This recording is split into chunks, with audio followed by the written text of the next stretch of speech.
Born in Cleveland, Ohio on May 30th, 1951, Father Mark also lived in Niagara Falls, Canada, before moving with his family to Montclair, New Jersey. My father called us all together and said, "We're going to New Jersey." His parents chose St. Benedict's Prep in Newark for the education of their oldest child. My dad said, "Well, you're going to St. Benedict's downtown." And again, we were pretty much new in town, so I didn't know what was what or who was what. And I said, "Well, Dad has a pretty good track record, so if that's what he says, that's where I'll go." At St. Benedict's, he would continue to develop his love of science and of the theater, and would begin a relationship with the monastic community that would lead to his taking vows as a monk of the Benedictine Abbey of Newark in 1977. And of course, never dreaming that I'd wind up becoming a member of the monastery that runs the school. Before joining the monastery, Father Mark had attended the University of Notre Dame, where he majored in physics and pursued his love of the technical aspects of theater, specializing in lighting. He continued his education at Columbia University, where he finished a master's degree and was embarking on a PhD program when he decided it was time to join the Benedictine community. He loved and passed on a love of outdoor sports and ham radio. At St. Benedict's, Father Mark was a much beloved teacher of physics. He had come to the monastery soon after the reopening of St. Benedict's Prep and was instrumental in developing the freshman backpacking project and serving for years as the Big B.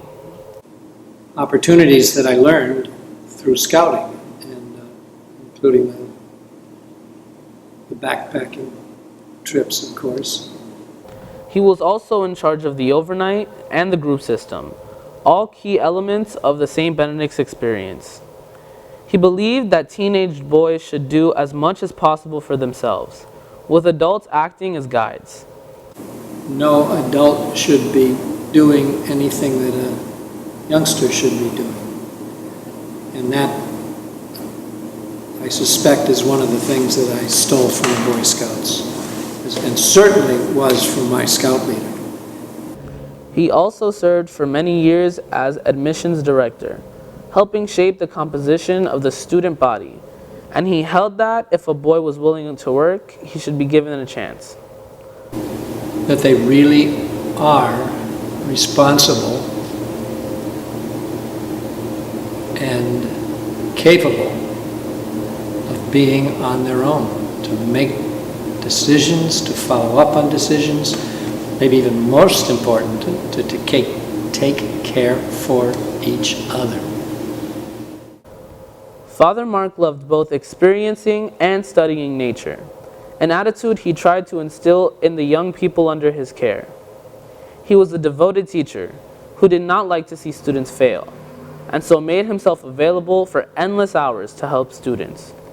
That young people should be given as much as responsible as possible, and then to be held to the responsibility. So no other way to grow up, to learn anything, is to do it. And the sad news for us humans is that we learn the best from all the mistakes we make. Sometimes we get things right and we learn from them, but most of the time. And so it's important to make sure that young people know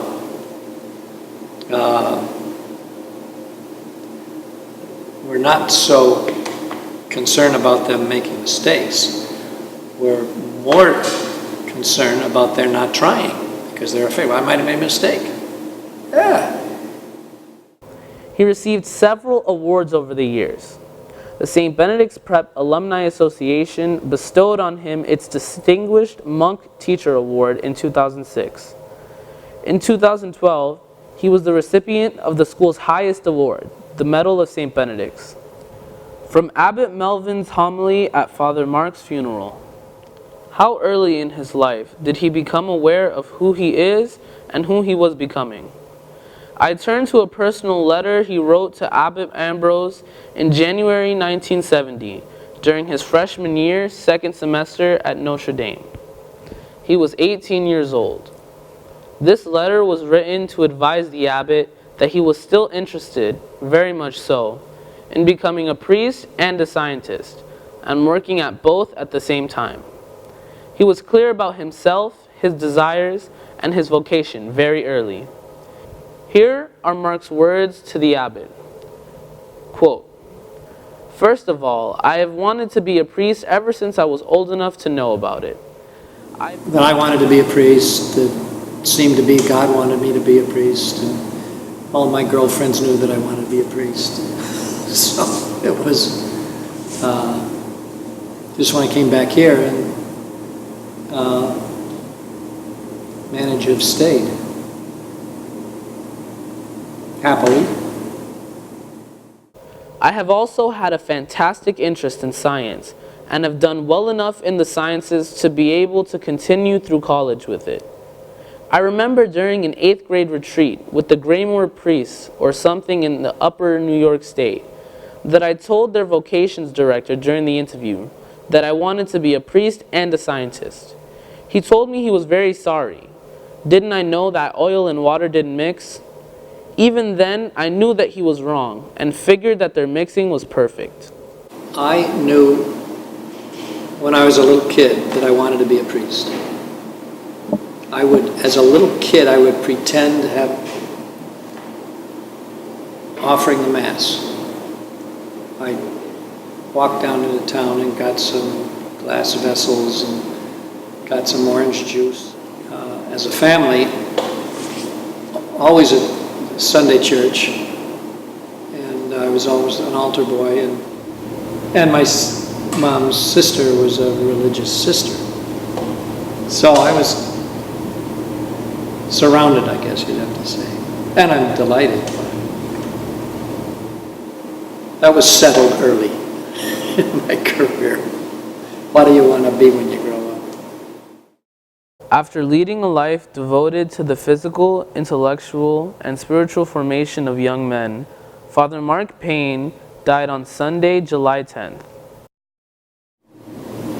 You need to realize that every single faculty member, student, maintenance man, they're all very important to the running of the place. Stay together, plan ahead, be courageous, do it again, do it again, do it again. Stay together. Yep.